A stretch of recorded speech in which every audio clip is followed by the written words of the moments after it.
ஒரு நாள் நம்ம இசைஞானி இளையராஜா அவர்கள் வந்து திராவிடர் கழகத்துல அவருக்கு ஒரு 7 குதிரை வச்சு ஒரு சாரட் வண்டி ஒன்று தயார் பண்ணி அவருடைய வீட்டில இருந்து அவரை மரியாதையோட அந்த பெரியாரத்துல அழைச்சு விடுறேன்னு சொல்லி அந்த 7 குதிரை சாரட்டா அவர் வீட்டுக்கு அனுப்பிச்சாங்க. அவர் எனக்கு வாஸ்துபடி குதிரையில ஏறக்கூடாது, நான் ஏற மாட்டேன் அப்படின்னாரு. சரி, அவருக்கு எப்படி பாராட்டுலாம் கொடுத்தாகணும், அதுதான் நம்ம கொள்கை. அவர் கொள்கையில வந்து நம்ம கருத்தை திணிக்கிறது நம்ம வேலை கிடையாது, அவரை தூக்கி பிடிக்கிறது நம்ம வேலை அப்படின்னு சொல்லிட்டு வாங்க கார்ல வாங்க அப்படின்னா கார்ல வந்து திடல்ல இறங்கினாரு. இறங்கினோடனே ஒரு மாலையை கொடுத்து ஐயாவுக்கு போடுங்கன்னு, இல்ல அவர் கடவுள்லன்னு சொன்னாரு, நான் அவருக்கு போட மாட்டேன் அப்படின்னு சொன்னாரு. கொஞ்சம் வருத்தமா தான் இருந்தது. ஏன் அவர் கடவுள்னு சொன்னாரா, இவங்களுக்காக தான் கடவுள்னு சொன்னார். இவ்வளவு உழைக்கிற மக்கள் மரியாதை இல்லாம சமுதாயத்தில் இருக்காங்களே அப்படிங்கிற அந்த வேதனையில தான் கடவுள்னு சொன்னார். தவிர கடவுளுக்கும் பெரியாருக்கும் ஏதாவது குடுக்கல் வாங்கல பிரச்சனையா, பொண்ணு கொடுத்து பொண்ணு எடுத்தாங்க ஒண்ணும் கிடையாது. அப்ப அதை அவர் சிந்திக்கல, அதை நாங்க பொருட்படுத்தவும் இல்லை. திரும்ப வந்தாரு, அவருக்கு பெரிய அளவுல பாராட்டு விழா, இசைஞானி அவர்களுக்கு பெரிய அளவுல பாராட்டு விழா கொடுத்து அனுப்பிச்சோம். 87 ஸ்ரீரங்கம் கோயில் அந்த மொட்டை கோபுரம், அது வரைக்கும் அது மொட்டை கோபுரம். அதுக்கப்புறம் அந்த ஜியர் அகோபில மண்டலத்தை ஜியர் எடுத்து அதை கட்டுறாரு. 2000 கோடி ரூபாய் செலவு. அன்னைக்கு கட்டும்போது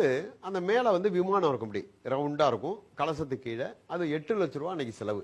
அந்த 8 லட்சம் ரூபாய் இசைஞானி இளையராஜா தான் கொடுத்தாரு. டிவிஎஸ் குரூப் 2 லட்சம் ரூபாய் கொடுத்தாங்க. ஆனா இவர் 8 லட்சம் ரூபாய் ஜனரஞ்சன சபான்னு சொல்லி உங்களுக்கு மெயின்கார்டு கேட்ல இருக்கு, அங்க ஒரு பெரிய நிகழ்ச்சி நடத்தி அதுல ஆன வசூலும் மேற்கொண்டு அவர் கையில இருந்து போட்டு 8 லட்சம் ரூபாய் கொடுத்தாரு. அன்னைக்கு அந்த கோபுரத்து மேல ஏறி நம்மளாம் அந்த கலசத்துல தண்ணி ஊத்த பார்க்க நமக்கு வெறும் டிக்கெட் 1000 ரூபாய் தான். 1000 ரூபாய் கொடுத்தா யாரு வேணாலும் போய் பார்க்கலாம். ஆனால் 8 லட்சம் ரூபாய் கொடுத்த இசைஞானி இளையராஜா அவர்கள் அன்னைக்கு மேல ஏத்தல. இதைத்தான் நாங்க குறையா சொல்றோம். அவர்கிட்ட நீங்க பணம் மட்டும் வாங்குறீங்க, ஏன் அவரை மேல ஏத்தல? அவரும் ஒரு இந்து தானே, அவர் இந்து மதத்தை ஏற்றுக்கொண்டவர் தானே, அதனால தானே அவர் வந்து உங்களுக்கு 8 லட்சம் ரூபாய் கொடுத்தாரு. அப்படி இதுதான் எங்களுடைய பிரச்சனை. இப்ப பெரியார் வந்து அனைத்து சாதியினரும் கருவறைக்குள்ள போகணும்னு சொன்னா அர்ச்சனை பண்ணி அப்படியே மக்களை ஏமாத்தி சம்பாதிக்கணும் கிடையாது. அவங்க கடவுளை தொட அவங்களுக்கு உரிமை வேணும், அவ்வளவுதான். ஏன்னா சிலை செஞ்சவன் சிற்பி, திராவிடன், சூத்திரன், கோவில கட்டினவன் சூத்திரன், செங்கல் எடுத்து கொடுத்தவன் சூத்திரன், கருங்கல் எடுத்து கொடுத்தவன் சூத்திரன், சிமெண்ட கலந்து கொடுத்தவன் சூத்திரன், கலசம் செஞ்சவன் சூத்திரன், கலசத்துல தண்ணி ஊத்த ஏணி கட்டவன் சூத்திரன், கோபுரத்துல பெயிண்ட் அடிச்சவன் சூத்திரன். இதுல எங்களுக்கு தான் உரிமை இருக்குன்னு சொன்னவன் ஏதாவது ஒரு சின்ன வேலை அதுல செஞ்சிருக்கானா?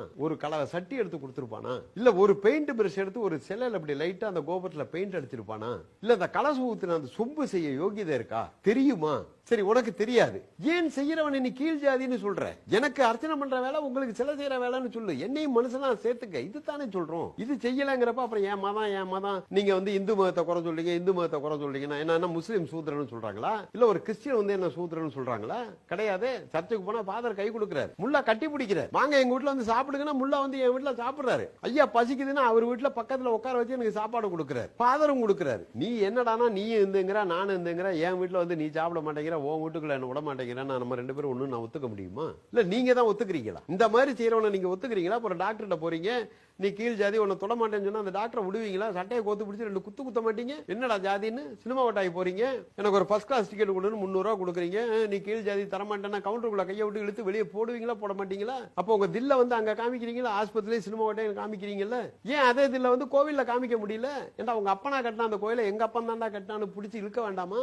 செய்ய வேண்டாமா? இது என்னைக்கு வரும்னு தான் கேட்கிறோம். இதுதான் எங்க நோக்கம். சண்டை போட சொல்ல, வம்பிழுக்க சொல்லல, உரிமையை கேட்க சொல்றோம். ஏன்னா நம்மள இந்துன்னு இந்து மதம் தான் சொல்லுது. அந்த இந்துங்கிற உரிமை எதுல இருக்கு? அப்புறம் ஒரு இந்துக்கு மட்டும் அந்த உரிமை, ஒரு இந்துக்கு இந்த உரிமைன்னா கேட்டா அன்னைக்கே ஜாதியில படைச்சிட்டான். ஆமா ஜாதியில படைச்சான், நாடார் வந்து பணமரம் ஏறணும்னு. இப்ப எத்தனை நாடார் இன்னைக்கு பணமரம் ஏறிட்டு இருக்காங்க?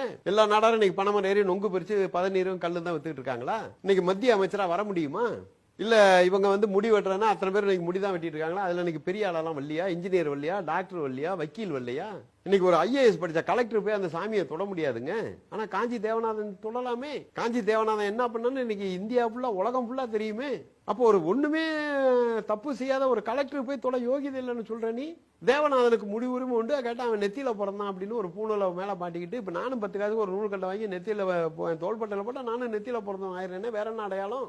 உங்க மந்திரம் யாருக்கு தேவை? நீங்க படிச்சது தமிழ், பேசுறது சமஸ்கிருதம், வீட்டுல பொண்டாட்டியது சமஸ்கிருதம் பேசுறீங்களா? பையன் பொண்ணுகிட்ட சமஸ்கிருதம் பேசுறீங்க கிடையாது. கருமாதிக்கு எனக்கு லிஸ்ட் எழுதுவேன், தமிழ்ல தானே எழுதி கொடுக்குற.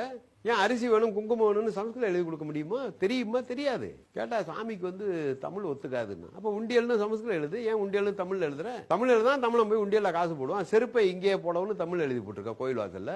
சமஸ்கிருதம் எழுதி போட சாமிக்கு தான் சமஸ்கிருதம் தான் ஒத்துக்கணும். அப்ப இங்களை ஏமாத்துறதுக்கு என்னென்ன வித்தையோ அத்தனை வித்தையும் நீங்க செஞ்சுட்டு தீக்காக்காரங்க வந்து அயோக்கியர்கள், நாத்திகர்கள் அயோக்கியர்கள்னா யார் அயோக்கியம்? என்ன நீ சொல்ற? நீ அயோக்கியனா நான் அயோக்கியனா? இதுதான் எங்களுடைய கேள்வி.